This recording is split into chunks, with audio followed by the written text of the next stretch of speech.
Allora, intanto risaluto chi era qui ieri e saluto chi sta venendo per la prima volta.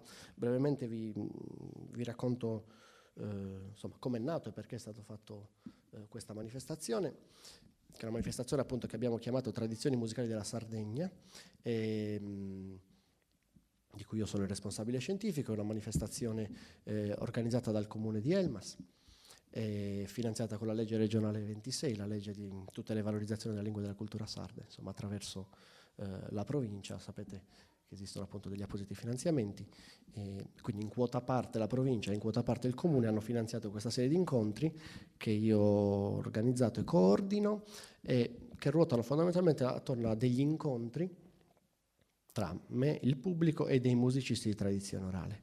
Visto che siamo a Elmas, ci siamo voluti concentrare sulle musiche, o alcune delle musiche, ma direi le più importanti musiche diffuse nel sud della Sardegna. Ieri eravamo con Massimo Perra, che è un suonatore di fisarmonica e di organetto, nato a Capoterra ma vive qui ad Elmas da molto tempo, per cui molto conosciuto, e ovviamente in un incontro, in una serie di incontri in cui si parla delle musiche tradizionali del Campidano, non si possono non fare ampio riferimento alle launedas, che sono insomma forse lo strumento che più di tutti identifica la Sardegna in generale, ma che, come probabilmente sapete, è uno strumento tipico e diffuso prevalentemente nella Sardegna meridionale. In ogni incontro ci sarà un musicista diverso, e per le launedas abbiamo Andrea Pisu, che vedete già al mio fianco, che a breve vi presenterò meglio. La formula di questi incontri, come vi dicevo, è questa che io chiamo di chiacchierata concerto, perché l'idea è intanto di avere dei musicisti dal vivo. A me capita spesso di fare conferenze e molto spesso sono costretto a portarmi dietro i CD o le presentazioni PowerPoint, insomma è tutto molto meno vivo. Avere la musica dal vivo insomma è sempre molto più bello, interessante, emozionante.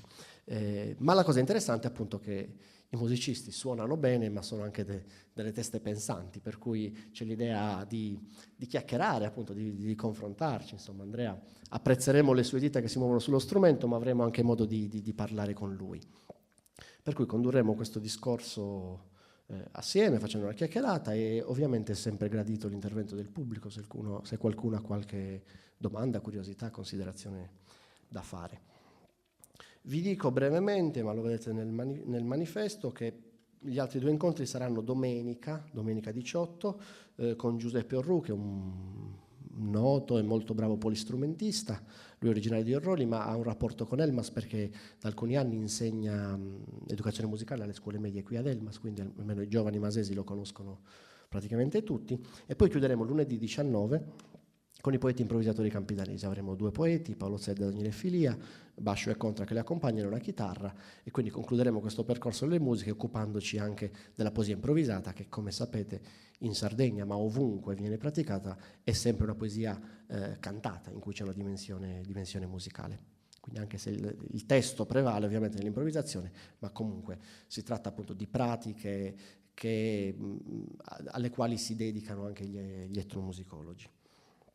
Allora, Andrea l'abbiamo a fianco a noi, anche lui non è di Elmas, è del Sarrabos, una delle aree importanti dove si sono sviluppate, dove vivono tutt'oggi le Launeddas, ma ha anche lui un rapporto con Elmas, sia per amicizie personali che per frequentazione dei gruppi folcloristici e così via. Andrea è giovane.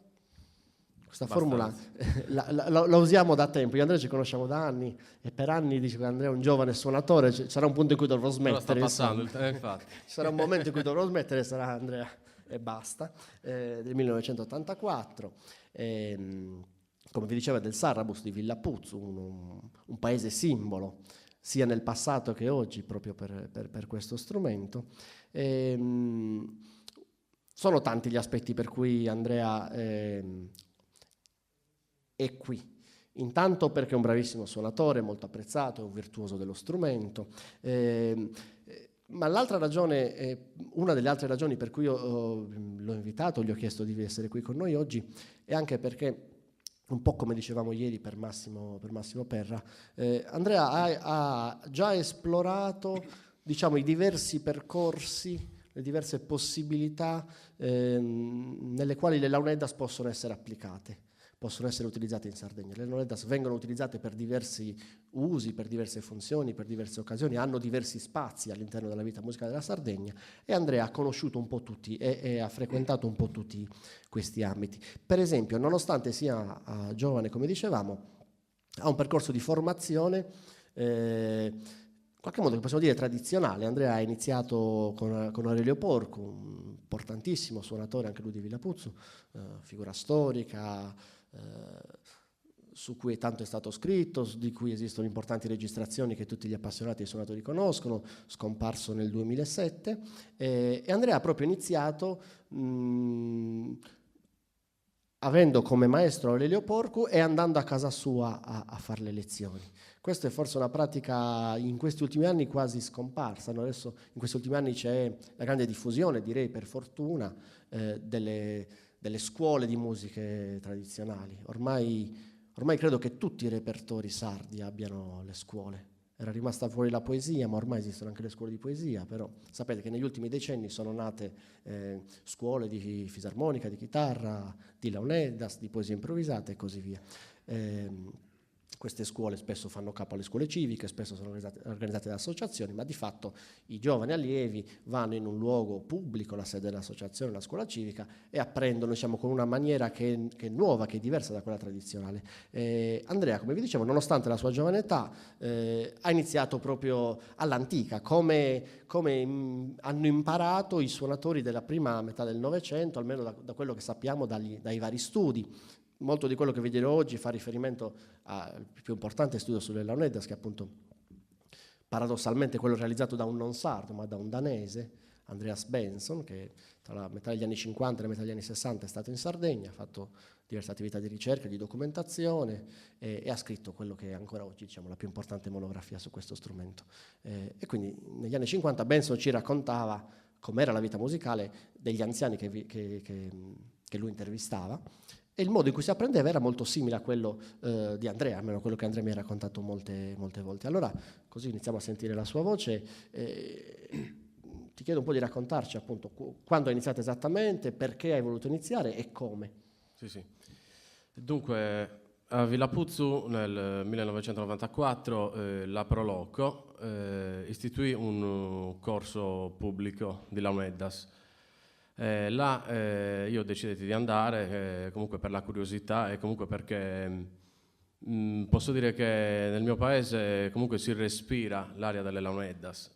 Basta vedere che io ancora prima di andare nel corso davanti a casa mia vedevo la scuola media intitolata Antonio Lara. Io già da allora chiedevo ai miei genitori: ma chi è questo Antonio Lara? Così. E loro mi spiegavano: è un suonatore di launeddas, e là da lì a spiegarmi le launeddas, buonanotte. E comunque tramite questo corso che istituì la Proloco io ho avuto modo di capire cos'era lo strumento. Una volta che io arrivai a capire cos'era veramente lo strumento, decidetti di andare da Aurelio Porcu, e là ho iniziato veramente ad imparare a suonare le launeddas. E quindi andai da lui e lezione dopo lezione. Comunque, innanzitutto Aurelio Porcu disse a mio padre che prima di prendermi definitivamente per fare le lezioni e tutto, mi voleva sentire, voleva vedere effettivamente il mio livello di apprendimento. Dopo un paio di lezioni comunque gli disse che andavo bene e da lì abbiamo iniziato. La mia fortuna è stata che comunque in un anno e mezzo circa di apprendimento da Aurelio Porcu sono riuscito a imparare praticamente tutte le scale, perché comunque poi la Fiude della Sinfonia l'ho imparata da solo. Comunque ho fatto quasi tutto quello che uno poteva fare. Interessante questo discorso. Questa è la differenza tra i due sistemi didattici, no? Io ho sentito diverse volte questi racconti per cui appunto i genitori mandavano un giovane figlio da un maestro di fisarmonica, di organetto, di launeddas e così via, e capitava spesso che il maestro li mandasse via alla fine.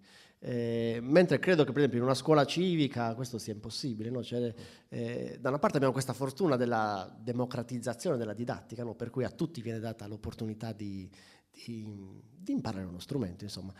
Invece probabilmente questi sistemi tradizionali erano più incentrati sul talento, no? Appunto, il maestro sondava un po' se c'erano gli elementi di base, quello che oggi chiameremo talento, e se dalle prime note si accorgeva che c'erano possibilità che il giovane diventasse un buon suonatore e lo teneva con lui, se no lo mandava via, anche ovviamente perdendoci dei soldi perché poi le lezioni erano retribuite. Come funzionavano queste lezioni? Cosa si faceva concretamente? Allora, io arrivavo a casa di Aurelio e in pratica mi faceva vedere Savicchiada, quindi la nota, il fraseggio musicale. Me lo faceva vedere un po' lentamente, però mai con le dita, con le mani separate, quindi mai manco sede, ma tutto assieme, perché mi diceva che mi dovevo abituare sempre a vedere l'insieme della nota. Quindi arrivavo e mi faceva vedere 2 o 3 nodas, e poi la settimana seguente, perché andavo una volta a settimana, io dovevo arrivare e fargli vedere il repertorio che lui mi aveva insegnato. Comunque un crescere, perché man mano che si va avanti, scala dopo scala, quindi fiorasse dopo punto d'organo e tutto, comunque io facevo le nodas così, poi lui me le faceva vedere le nuove, poi io arrivavo che andavo avanti con la scala comunque tra registrazioni e cose varie.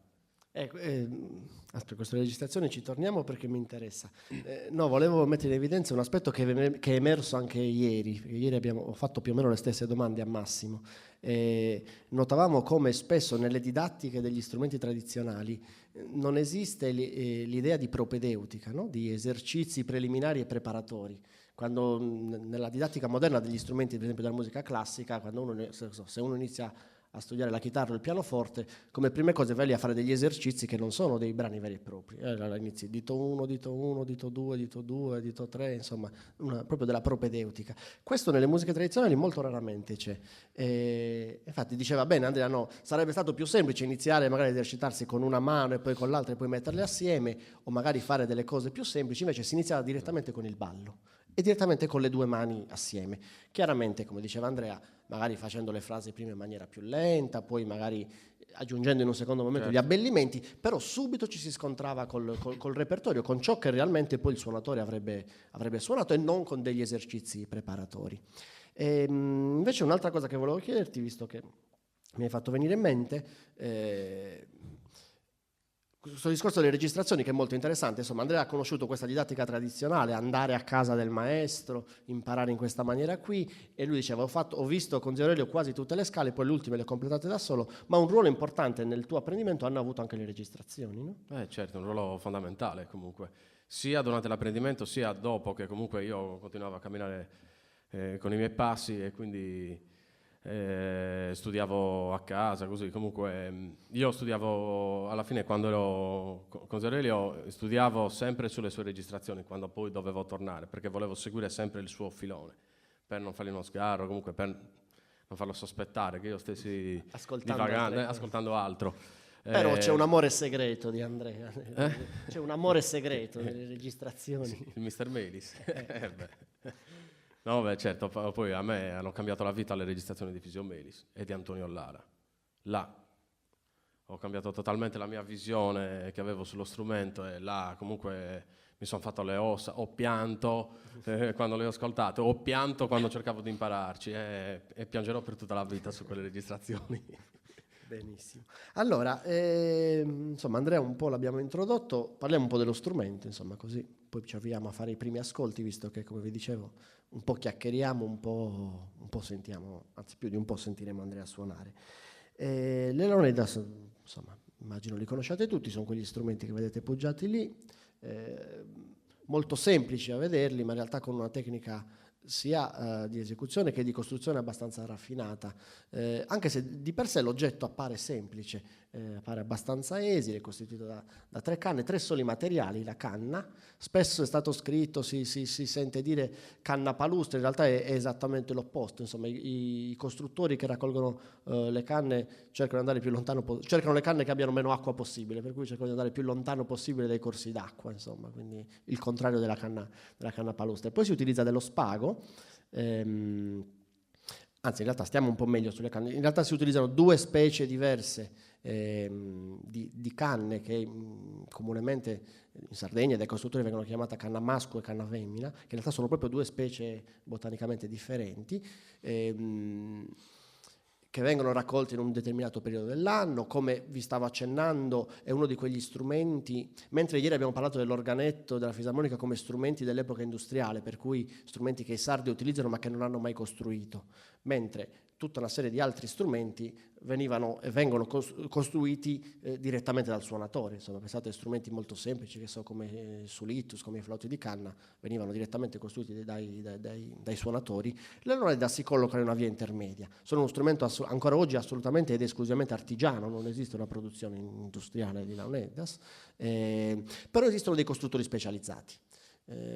Il suonatore si rivolge a un costruttore che ha competenze specifiche nella realizzazione di questi strumenti. Alcuni, chiaramente spesso le cose si accavallano, per cui alcuni suonatori sanno anche costruire, alcuni costruttori, o tutti i costruttori, insomma, sanno, qualcuno dice, soffiare sugli strumenti, nel senso che comunque sanno tenere lo strumento in mano, ma poi non è detto che siano dei virtuosi suonatori. Però ecco, ciò che è interessante è che il fatto che i suonatori non lo costruiscono di per sé, ma esiste un costruttore specializzato, un artigiano specializzato, ci dà un'idea della complessità della costruzione, insomma, di questo strumento. Quindi le canne come materiali, l'altro materiale è lo spago che tutte quelle parti nere che vedete nello strumento è dello spago attorcigliato, che ha diverse funzioni, in alcuni casi rinforza, in alcuni casi tiene assieme le diverse canne e così via. Oggi spesso si utilizza dello spago sintetico, in passato un altro aspetto interessante, si utilizzava lo spago impecciato, perché capitava molto spesso che il lavoro la professione o semiprofessione di suonatore di launeddas o di costruttore di launeddas fosse abbinata al mestiere di calzolaio. Per cui molto spesso sia i materiali, in questo caso lo spago impecciato, lo stesso utilizzato per fare le scarpe, sia gli utensili utilizzati per la lavorazione sono comuni, quelli del costruttore di launeddas con quelli del calzolaio. Sino forse a 1 o 2 generazioni fa, buona parte dei costruttori erano calzolai. Il terzo materiale è la cera d'api, che ha diverse funzioni, viene utilizzata per correggere l'intonazione dello strumento, viene utilizzata per accordare lo strumento. C'è un punto, insomma, dove le due canne della mano sinistra si congiungono, in cui la cera viene conservata, viene accumulata e poi viene utilizzata, ripeto, in fase costruttiva per correggere eventuali fori che sono stati fatti troppo lunghi, troppo stretti e così via. In fase invece di esecuzione, proprio per intonare lo strumento. Poi magari parliamo un po' meglio di come questo avviene. Le launeddas sono in qualche modo uno strumento unico, nel senso che intanto hanno una storia molto antica.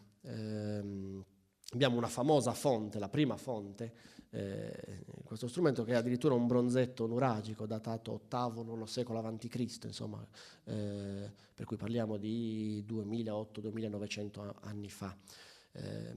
Su questo bronzetto tanto si è dibattuto, senza dubbio si tratta di un suonatore, questo bronzetto raffigura un suonatore di uno strumento tricalamo, quindi uno strumento a 3 canne, e uno strumento a 3 canne divaricate, che è un'altra caratteristica molto importante delle launeddas, perché tra gli strumenti policalami, cioè gli strumenti a fiato costituiti da più canne, esiste tutta una serie, una tipologia, una famiglia in cui le canne sono parallele tra di loro. Pensate per esempio ai flauti di Pan, no?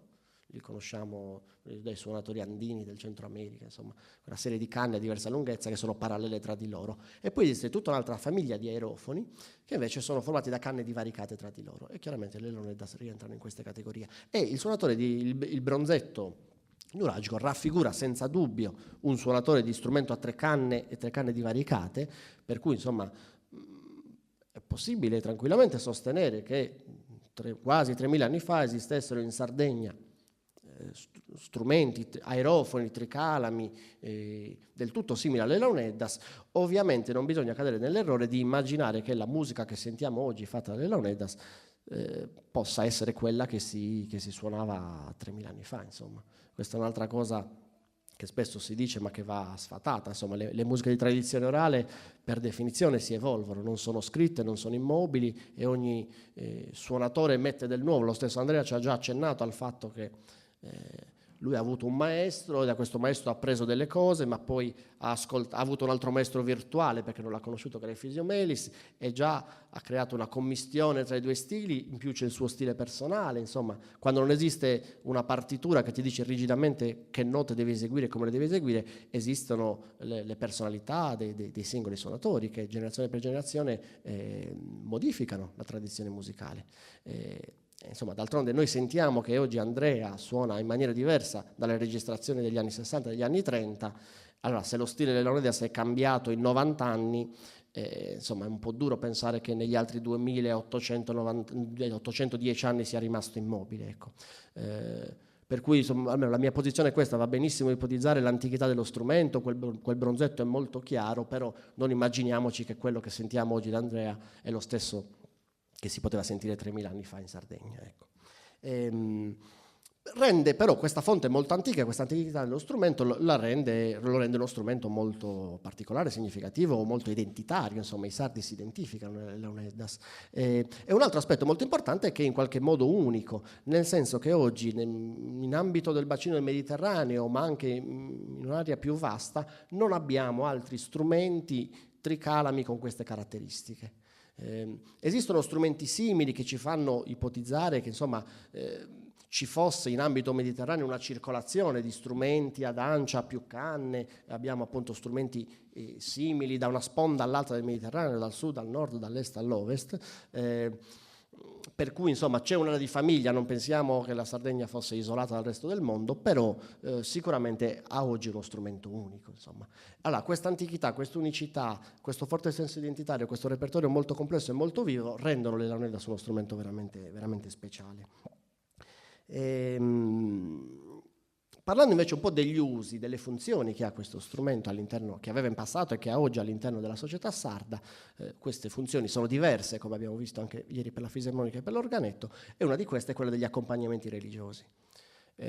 Tra i vari repertori, tra le varie appunto funzioni di questo strumento c'è quello di accompagnare il santo in processioni. In tutta la Sardegna, e non solo la Sardegna, in tutto il mondo cattolico, insomma, si fanno le feste per i santi patroni. Durante queste feste molto spesso il simulacro viene portato in processione per le vie del paese, e nel centro-sud della Sardegna la statua del santo ancora oggi non esce dalla chiesa se non c'è la musica delle Leonidas ad accompagnarle.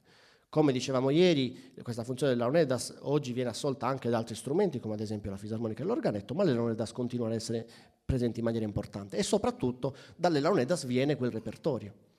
Quando voi vedete una festa patronale, un santo in processione e davanti o dietro al santo un suonatore di fisarmonica, il suonatore di fisarmonica non fa altro che suonare il repertorio delle Leonidas per gli accompagnamenti religiosi.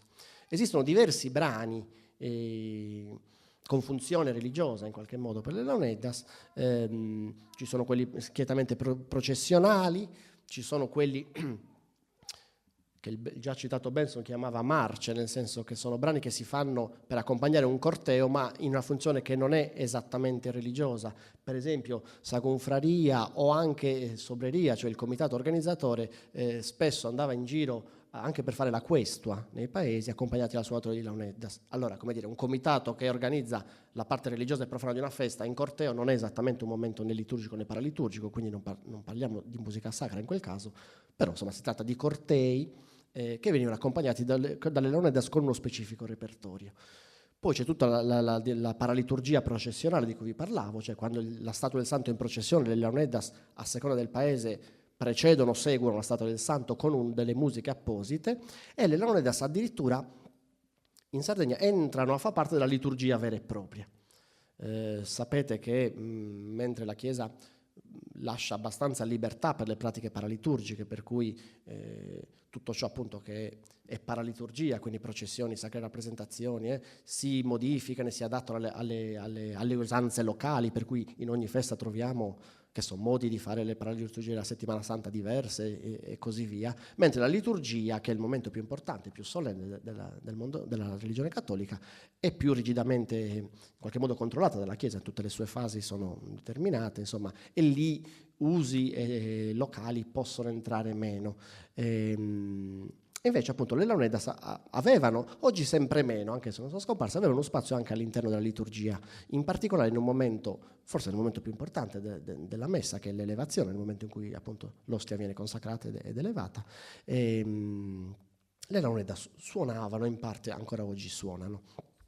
Allora io direi che possiamo sentirli, visto che sto parlando troppo, questi brani religiosi. Non so se ce li fai in sequenza o ce li presenti uno dopo l'altro, però sentiamo appunto in sequenza l'accompagnamento processionale, il brano per l'elevazione e quello che i suonatori chiamano sagonfraria, cioè i brani che accompagnavano questi cortei laici in qualche modo.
Grazie Andrea. Chi conosce un po' la musica per Leonidas avrà notato lo stile molto personale. Chi invece insomma, ascolta Leonidas per la prima volta avrà sicuramente notato alcune particolarità della tecnica esecutiva. Quindi due cose su questo volevo dire. Intanto c'è un fatto, forse dalla vostra distanza non si nota, però le Leonidas, a differenza di gran parte degli strumenti a fiato, non hanno i fori tondi ma hanno i fori rettangolari. E ciò permette una particolare cura nell'intonazione delle varie canne, insomma. Chiaramente vedete sono 3 canne assieme e bisogna che siano intonate bene, insomma, perfettamente l'una con l'altra, se no si otterrebbe un suono molto sgradevole. E c'è un'altra particolarità che riguarda insomma, il gesto sullo strumento, ovvero il fatto che, a differenza per esempio del flauto dolce, i fori non vengono tappati col polpastrello, ma bensì con le falangi. Come vedete le dita del suonatore sono aperte, rilassate, e appunto a differenza del flauto in cui la punta del dito, il polpastrello, tappa il tasto, invece in questo caso addirittura a seconda della conformazione dello strumento, della mano del suonatore, in alcuni casi può essere addirittura la fine della seconda falange, per esempio per il dito medio che tappa i fori. L'altro aspetto, insomma, abbastanza noto delle Leonidas che riguarda la tecnica esecutiva è l'utilizzo del fiato continuo, questa particolare tecnica che permette, come avrete notato, insomma Andrea ha suonato per diversi minuti e il suono dello strumento non si è mai interrotto. Ovviamente con una tecnica di respirazione normale questo sarebbe impossibile, insomma ognuno di noi può prendere fiato e poi soffiare, non so, per 10, 20, 25 secondi al massimo, e invece i suonatori di Leonidas suonano dentro 3 canne per diversi minuti. Questo può essere fatto grazie a appunto una particolare tecnica che prevede l'accumulo di aria nelle guance. Probabilmente conoscete le zampogne, le cornamuse, altri strumenti a fiato diversi dalle launeddas che sono caratterizzati dalla presenza di un'otre, di una sacca che si riempie d'aria, spesso fatta di pelle di capretto o di altri animali. Anche quelli sono strumenti, sono strumenti a fiato, strumenti ad aria in cui il suono è continuo, però semplicemente il suonatore attraverso un cannellino riempie questa sacca e poi quando l'aria sta per finire la sacca viene messa sotto il braccio, appunto stringendo il braccio l'aria che viene accumulata nella sacca va nelle canne e rende appunto il suono continuo. Ecco, la funzione che nelle zampogne, nelle cornamuse e in strumenti simili alla sacca, nelle launeddas viene assolta dalle guance. Per imparare questa tecnica, che in realtà colpisce sempre molto, ma non è poi troppo complicata, è una delle prime cose che un suonatore di launeddas impara in relativamente poco tempo, appunto è necessario di base, diciamo, sincronizzare due movimenti, cioè il suonatore di launeddas, lo potrete notare quando Andrea poi suonerà di nuovo, c'è un momento in cui lui ha finito la riserva d'aria nei polmoni e quindi ricarica i polmoni inspirando dal naso, e quello è il momento in cui lui sgonfia le guance, cioè in quel momento in cui prende aria dal naso utilizza la riserva delle guance per permettere appunto al suono di essere continuo, per cui insomma, potrete osservare, ripeto, nei prossimi brani questo movimento sincronizzato, per cui si nota che nel momento in cui lui sta sgonfiando le guance si dilatano le narici, perché quello è il momento in cui lui accumula l'aria nei polmoni, e questa tecnica permette di suonare per decine di minuti ininterrottamente. È una tecnica molto particolare che caratterizza le launeddas e non altri strumenti a fiato sardi. Per esempio, lo strumento forse più prossimo alle launeddas sono le benas, che per esempio non prevedono l'utilizzo di questa tecnica, ma comunque non è una tecnica esclusiva della Sardegna, ci sono tanti altri strumenti sia della tradizione colta che di varie tradizioni di musica di varie parti del mondo che utilizzano tecniche simili. Invece, tornando al discorso degli usi, abbiamo visto i repertori processionali, ma la parte più importante, più significativa, più complessa del repertorio delle launeddas è sicuramente l'accompagnamento ai balli. Così come dicevamo ieri per la fisarmonica, insomma, che è uno strumento fondamentalmente votato all'accompagnamento dei ballerini, lo stesso discorso vale per le launeddas. Come vi dicevo, appunto i balli sono la parte più complessa, più articolata del repertorio, quella più apprezzata. Prima di iniziare a sentire qualche ballo da Andrea, volevo parlarvi brevemente di un altro aspetto, ovvero noi parliamo genericamente di launeddas, ma in realtà non dobbiamo considerare le launeddas un singolo strumento, ma piuttosto una famiglia di strumenti.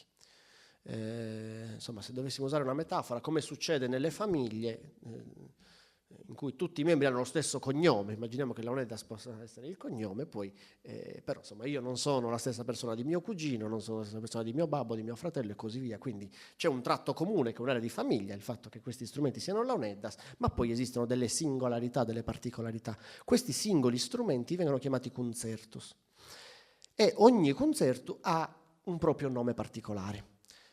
Quando voi sentite nomi come Fiorassio, Mediana, Ponte Organo, Fiodedde e così via, ecco, quelli sono i nomi dei singoli concerti, dei singoli strumenti. I nomi, se vogliamo, della famiglia delle launeddas in qualche modo. Questi strumenti ovviamente sono diversi tra di loro, sono diversi, come vi ho appena detto, nel nome, per cui i suonatori appunto parlano tra di loro di Fiorassio, di Ponte Organo e così via. Sono diversi fondamentalmente nelle note che il suonatore ha a disposizione nelle due canne. Ognuna, lo strumento, ho dimenticato di dirvi all'inizio, è composto, ma avrete visto, da una canna più lunga, che è il sudumbu, che è una canna che non è forata e quindi produce un unico suono, il suono più basso. Nelle canne non forate la nota dipende dalla lunghezza del tubo. Quindi più è lungo il tubo, più è bassa la nota. E quello produce un suono che viene chiamato di bordone, cioè questo suono basso continuo che voi sentite sempre presente durante tutta la suonata. E poi invece le altre due canne, cioè quella che è legata assieme a sudumbo e che viene tenuta con la mano sinistra, che si chiama mancosa, e quella che invece normalmente più piccola, che viene tenuta con la mano destra, che si chiama mancosedda, sono canne melodiche con le quali è possibile produrre 5 suoni. Ci sono 4 fori che vengono tappati con le 4 dita perché il pollice sta in opposizione per tenere lo strumento e le canne non hanno un foro posteriore come altri strumenti a fiato. E quindi insomma, quando tutte le dita sono chiuse risuona un quinto foro che sta più in basso che si chiama re fino, e poi sono possibili le 4 posizioni appunto sollevando le dita. Per cui un suono basso continuo e poi 5 note per ogni canna che vengono combinate tra loro. A seconda del suo concerto, del tipo di strumento, cambiano i rapporti fra le 5 note che il suonatore ha a disposizione. Cambiando le note, ovviamente cambia anche il repertorio, perché se io per fare una melodia con il fiorassio ho a disposizione quelle certe note, cambiando strumento non ho a disposizione quelle stesse note, per cui dovrò eseguire delle altre melodie. E dunque esiste un repertorio diverso per ogni strumento. Anche per questo vi dicevo all'inizio che il repertorio è molto complesso, articolato, che richiede anni di preparazione. Andrea ci diceva, no, all'inizio che ha fatto quasi tutte le scale, cioè quasi tutta la sequenza di frasi per ognuno degli strumenti con Zio Aurelio, e poi gli ultimi li ha fatti da solo ascoltando le cassette, perché si impara in questo modo, cioè si inizia con uno strumento. Andrea ha iniziato col fiorassio, no? Si inizia con uno strumento e si impara tutto il repertorio del ballo con quello strumento, poi si passa a un altro strumento e bisogna riniziare da capo, perché ciò che si suona con l'altro strumento è proprio un repertorio, insomma una suonata diversa, un repertorio diverso. Vi dicevo che i balli sono più importanti, tant'è che i suonatori utilizzano il nome dello strumento per identificare proprio il ballo. Per esempio per il repertorio religioso i suonatori tra di loro direbbero suonami una processione, e l'altro gli potrebbe chiedere con quale strumento? Col fiorassio, per esempio, o col punteorgano. Se invece un suonatore dice a un altro suonami un punteorgano, sta sottintendendo, si sottintende che gli stia dicendo suona una musica di accompagnamento al ballo con lo strumento che si chiama punteorgano. Quindi il nome dello strumento identifica immediatamente la suonata di accompagnamento al ballo con quello strumento. E questo è un altro segno appunto del fatto che poi il repertorio del ballo sia assolutamente centrale e fondamentale. Sentiamo alcuni balli, io non so con quale vuoi iniziare, con quale strumento vuoi iniziare. Posso fare. Va benissimo. Allora, uno dei concerti, insomma, di questi vari strumenti della famiglia si chiama mediana pipia, e Andrea ci fa sentire appunto la suonata